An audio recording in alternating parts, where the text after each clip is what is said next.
It's the internet, you're busy, and it's chow time. Welcome to another episode of GrubbSnax. This is the episode 2. This is the show where we feed ourselves. We feast on news.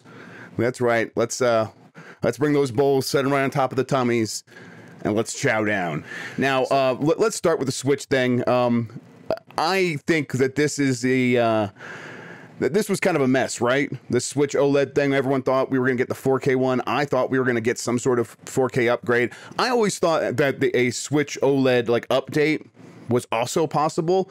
I just wasn't sure if Nintendo would also upgrade the hardware inside of like the Switch OLED and then have some Switch Pro as well, and then try to get like the advantages of better battery life on a new chip or something like that. But that's not what they're doing, and I think that well, let's talk about what they are doing first. The Switch OLED, most people I'm sure know by now. The Switch OLED is basically a standard Switch. It is the Switch V2 with the same processor, the same internals. It's got a little bit of extra stuff. Mostly, though, it's about the bigger screen. And when you look at this thing, it makes a whole lot of sense, right? Just based on Nintendo's history. Nintendo, like you look at the 3DS, there was the 3DS, and then they did a 3DS XL, and then they did a 2DS. So they had these three models that were all like on the base hardware, but they serve different audiences. And I think Nintendo thinks they could do the same thing here, where they have Switch, they have the Switch Lite, and now they have the Switch OLED with a bigger screen. And really that's going to be where the marketing is like. Nintendo knows how well just saying a bigger screen sells. That's a really big part of their marketing for the 3DS XL. It worked really well. That was a very big success for them. I imagine that when they start advertising this a lot, you're going to see that small shot they did of the screen getting bigger. They're going to focus on that a lot. And I think this is also going to work for them. Why this though instead of a Switch Pro? That's the question, and I think that to me, I think this was always supposed to happen kind of like this. I think we were always supposed to get the 7-inch OLED model, and some sources got conflated at places like Bloomberg and some other places, and I think that they always intended to have this XL model first, and then they will move on to a new chipset in the future that does make the thing more powerful. Now, when does that happen, and what does that actually look like, and like how does that actually come out?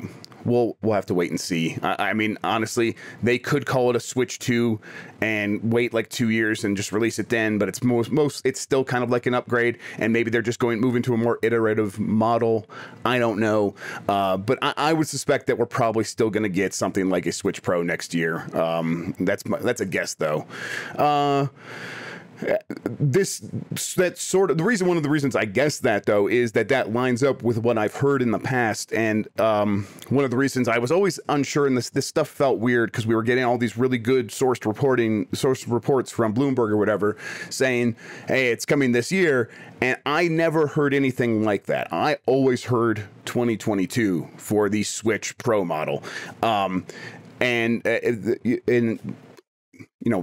think when we get the Switch OLED, that doesn't sort of derail anything from what I've heard before. It still seems like Nintendo always intended to do a Pro model in 2022, and people again just got conflated. But why 2022? What's happening there? What am I hearing? It's mostly developers and publishers saying like, hey, they're getting stuff ready for 4K. It's that old report of like Nintendo going to some publishers and some partners and saying, hey, you should get your stuff 4K ready. It's along those same lines. But whether or not that's something that they're seeing through, or maybe they did get their plans derailed because of the chip shortage, something that I think a lot of people point to, saying that's what's happening here. That's why we're getting the OLED model instead of the Switch Pro. That seems possible. It's definitely going to affect their plans to some extent. But Nintendo's a big company that buys a lot of chips, and if they want to get in line to buy processors, through NVIDIA and, go to Samsung or TSMC, who the people who actually manufacture the chips, they have the power and the buying power to like make that stuff happen and to get in line. And while there is a chip shortage, the chip shortage is worse for things that aren't like gaming chips. Gaming chips have a high profit margin, so TSMC and Samsung did not like cut back on those too much. In fact, they like wish they could just keep making more and more of them. The chip shortage really is with other chips that have smaller margins of profit, and that's the kind of stuff that goes in cars.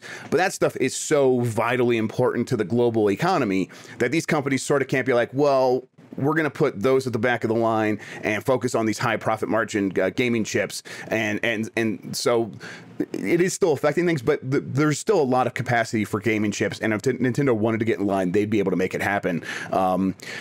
But it still seems like that's not something that's going to happen until 2022 at the earliest. You know, these things also could get pushed out and elongated. Okay. How's everybody doing? Let's get to some questions. From Kane Highwind 09, any idea what's going on with Bayonetta 3? I think that Platinum is just very busy and has a little bit more leeway on Bayonetta 3 than it has on some of its other projects, which is weird, you think, because Bayonetta 3, they're working with Nintendo. You would imagine Nintendo would be a pretty tough taskmaster and say, hey, no, you have to get this done for us. We're Nintendo. But this is hearsay. This is something I've heard, and it's that the way the deal is structured is Platinum does have more leeway with Bayonetta 3 and can kind of deliver it on its own timeline. And Platinum is very interested in establishing itself as an independent studio that self-publishes its games and is able to sort of take care of itself and not have to rely on the goodwill of someone like Nintendo. And so I think it's like very busy trying to set up that reality for itself. And it's taking that leeway that it has. It's that slack that it might have with Bayonetta 3. It's using that up. Does that mean it's still years off? I honestly have no idea. I will continue to expect to see it at every Nintendo Direct going forward into the future. That's where I'm at with that. Like, I was surprised it wasn't at E3. I guess I wasn't. I was a little surprised it wasn't at E3, but also I was like, oh, of course it's not. From Zolotl. Any news on what the internal effect at Respawn was following the Apex hack this week, as well as if it created any discussion regarding Titanfall 1?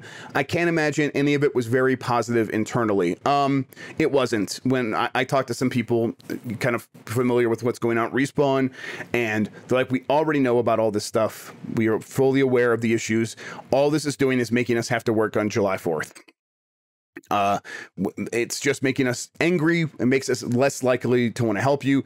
It takes resources away from stuff like that because we have to spend more time on this. And then when we look at like budgets, because like, you know, people are working overtime and stuff like that, it just makes them less likely to want to address those issues because they take it personally. It wasn't good. Everyone at Respawn was feeling pretty rough about that, and they're like, you know, are these supposed to be fans that are doing this to us? So, yeah, and I see you put hack. It wasn't really a hack, but like a DDoS attack, right? Was the kind of the big issue there. Yeah. From Hurricane Jazz. That's how I'm going to say that. Any indication the Switch OLED has fixed the Joy-Con drift issue? Nintendo surely has to know that this is a big complaint. This kind of goes back to what we're talking about with the hard drive or the storage. And does Nintendo have to do this? This one you think Nintendo does have to fix, right? And yet they're using the same exact Joy-Cons. My understanding of what causes drift at this point is cheap components. They use cheap analog sticks and analog actuators and stuff like that. And they could fix it pretty easily by spending a few more pennies per Joy-Con to get the more expensive analog sticks and actuators. Why they could have done this a long time ago, I feel like. So if they haven't done it up to now, and they're not doing it now, they must just be looking at a spreadsheet that tells them it's not worth it. That we're not going to sell more Joy-Cons because people are just we'll probably sell fewer Joy-Cons. See, this is where it is maybe scummy, and it's just like you can't just look at the numbers. At a certain point, you have to do what's right for the customer, right? But but I think there's no indication that Nintendo is going to fix it now. Yeah. And I hope that's not, I hope that's wrong. I hope we go and we look inside there and they're using much more expensive analog sticks and actuators that fix the problem and ensure these things last for years. But yeah, it just doesn't seem like that's the case. From Slain McAwesome, video games or video games? So if you're listening to this on the podcast audio, he spells video games one word or video games two words. I know that this is somewhat of a holy war among people. We spell it video games two words at GamesBeat. That's our style. But if someone were to write video games one word, I would be like, whatever. I don't care. Maybe that makes me a bad editor, but oh well. I think it's now after writing video games two words for so long, I do think it's kind of ugly to look at the one word version. But I do remember a time in my life where I was like, no, one word, that almost makes more sense. It's like video games, TM, like we should just embrace it. I don't know what I was thinking, but yeah. Two words. What is the likely reason that Persona 5 is not on PC? That's from Barong Commander, and I think the likely reason that Persona 5 is not on PC is that Sega is bad at business. Sega bad. Atlas bad. They're just not good at this stuff, I think, honestly. I think we talked about this in the past. Management just making boneheaded mistakes. I mean, I hope that I'm wrong there. I hope the reality is that Sega and Atlas have a really good deal where Sony paid them a ton of money to keep the games exclusive to Sony, with the PlayStation platform. That's probably not it.